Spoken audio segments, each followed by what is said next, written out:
Hi, this is Imogen Lamport from Inside Out Style, and I'm coming to talk to you about style recipes today. It's something that people ask about. I actually think it's a really valuable tool to help you make good purchasing decisions, help you put your outfits together, or really the things, and to feel really good and authentic in your style. Because one of the things that people often feel, and they have clothes in their wardrobe they're not really wearing. And it's often because they're not really a great representation of who they are. And this is where having a style recipe comes in, because it should be something that comes from within you. It should be something that relates to who you are, how you want to be perceived, and what's important to you. And so that's why I think it's so valuable. And also it really can help you make decisions when you're out shopping. I do know I've had clients, we've been out shopping and they'll tell me their style recipe and then they're trying to make a decision between, this thing and this thing. And the minute I say their style recipe words to them, I go, which one of those says to you, X, Y, or Z? And they'll go, this one. Suddenly it takes away the confusion. It takes away that difficulty of decision making. And decision making can be tricky.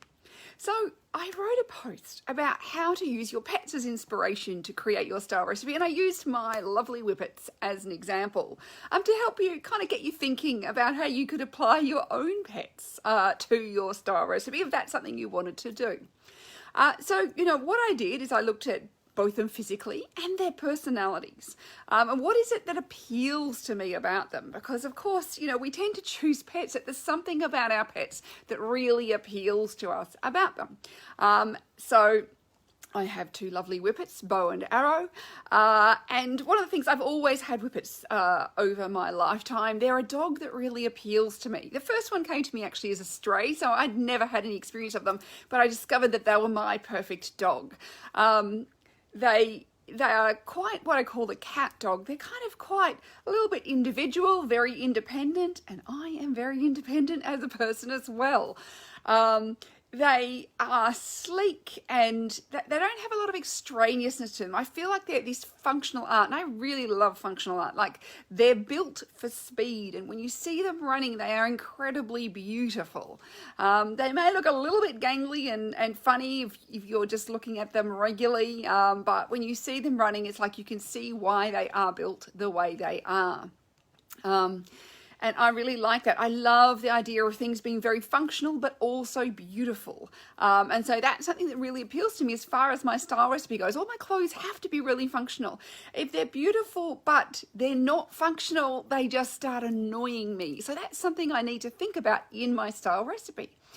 I also don't want a lot of extraneous stuff. Like, I can really admire, the 25 bangles up the arm, but for me, it's not functional. And even the bangles I do choose, because I spend a lot of time in front of the computer, have to be flat, and they can't be irritating me, and they can't be noisy, and they're clanky and jangly, and all those sorts of things that for other people doesn't bother them. But for me, it does. I'm quite aware of noise when I'm trying to work. It distracts me. It gets me out of flow. So those things really matter to me. And my whippets are quiet. So that's something. I don't like my style to be really, really loud and over the top. I still might like some drama, but I don't like that. I don't have that need, and I feel very uncomfortable if I'm wearing something that's too over the top. I remember going to a glasses store and I was trying on different frames, and I was trying on some quite dramatic ones. It's a bit of fun.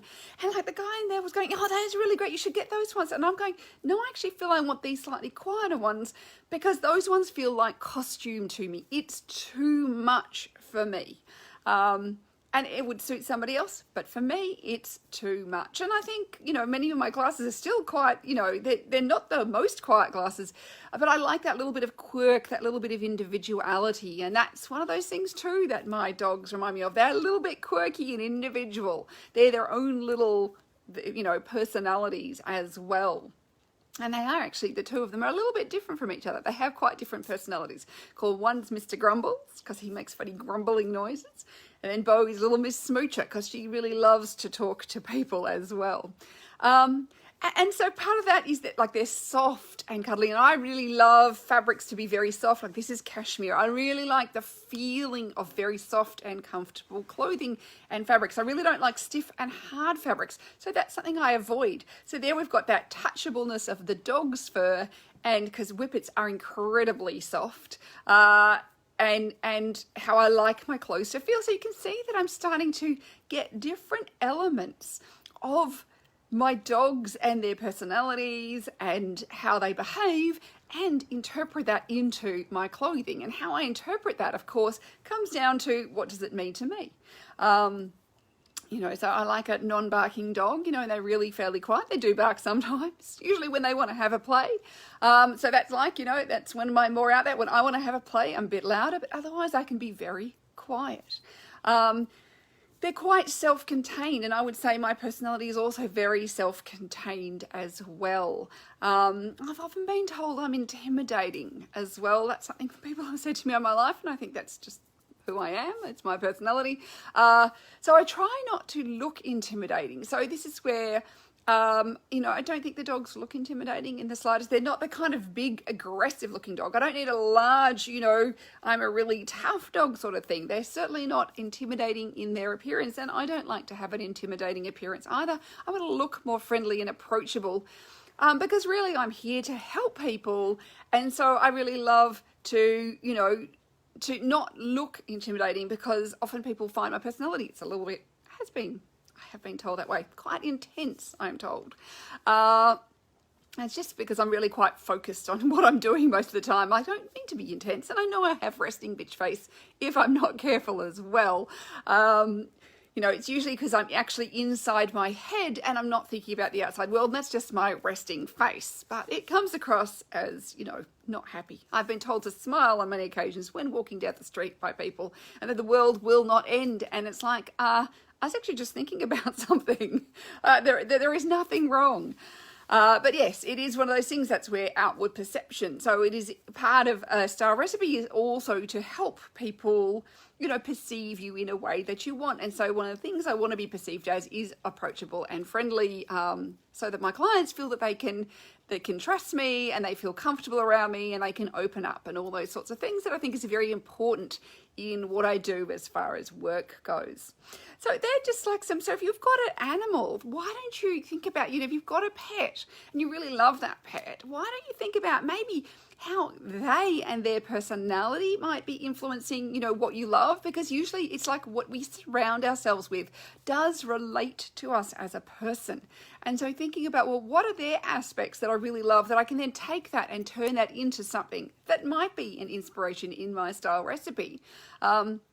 Because often we find whatever is very close to us, like say ourselves, looking at ourselves and saying, what do I really like? That can be quite tricky.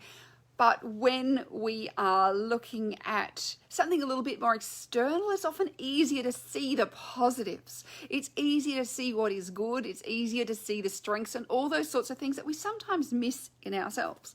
So, have a little fun. I'd love to know what you come up with your style recipes based around your pet and how you perceive them, their physicality, their personality, what they mean to you, all those sorts of things could come into this. It's just a starting point, little leaping off place to find yourself some, style recipe words. So I like mine, I have this functional individual aspect. That is really important for my style recipe. I have this need to be approachable that that is also something that is part of what I would kind of put into my recipe, all those ingredients. And of course, I like things to be aesthetically attractive as well. And that's also something that my whippets are to me. And I think they're incredibly beautiful to look at. So there you go. If you've never seen my whippets, you can follow them on Instagram. They're called Whippet Heaven, because it was like when we got them both, it was like I've gone to Whippet Heaven with the two beautiful whippets. So there you go. Hopefully that helps you think about your style recipe. And of course, it's something that I get people to think about a lot in my Evolve Your Style and my 7 Steps to Style programs, because I really do think it's such a key. And in fact, Evolve Your Style is a really great way to help you work on your style recipe and try things out. Like, it's asking you to try something different every day, but part of it is analysing it and going, does this work? Doesn't this work? How does it make me feel? We often have clothes in our wardrobe we're not wearing, and it's because they're not related to our style recipe in some way or other. It's not related to our personality. And so spending some time just every day going, how did I feel in this outfit? Was it good? Was it bad? What was good? What was bad? How did I, all those sorts of things. They really can help you hone and improve your style, and also let you to let go of things. Because often one of the things, we often hold on to garments because we think, oh, I just need a thing that goes with it. But sometimes it could be not working because it's just not me. It doesn't feel comfortable, whether it's mental comfort, emotional comfort, physical comfort. All those things come into this. And so when you can figure that stuff out a bit, and you know, a style recipe can change over time. You're not, you know, stuck with it for life. And that's one of the joys of it, is a moving entity. It is something that you come up with, and then as you change, you might tweak it here and there, because it's the things that you need reminding of that are put into your style recipe. There's some stuff that, for some people, comfort is a number one driver, and they're never going to buy anything that's not comfortable. So that's not something they need to add into their style recipe, but what they need to put in is the other things that they have ignored over that comfort factor. So, you know, something to think about. But of course, if you are interested in kind of playing with your style, Evolve Your Style is a great way to do that. It's a 31-day style challenge with lots of extra supporting documentation to help you kind of really start to figure out your style and what you're loving and not loving, and just how to improve it in just small incremental ways. It's not a big challenge every day. It's actually something really small, but it gives you a little structured focus to work around when you're thinking, well, what will I wear today? So thank you for watching, and I will talk to you again soon. Bye for now.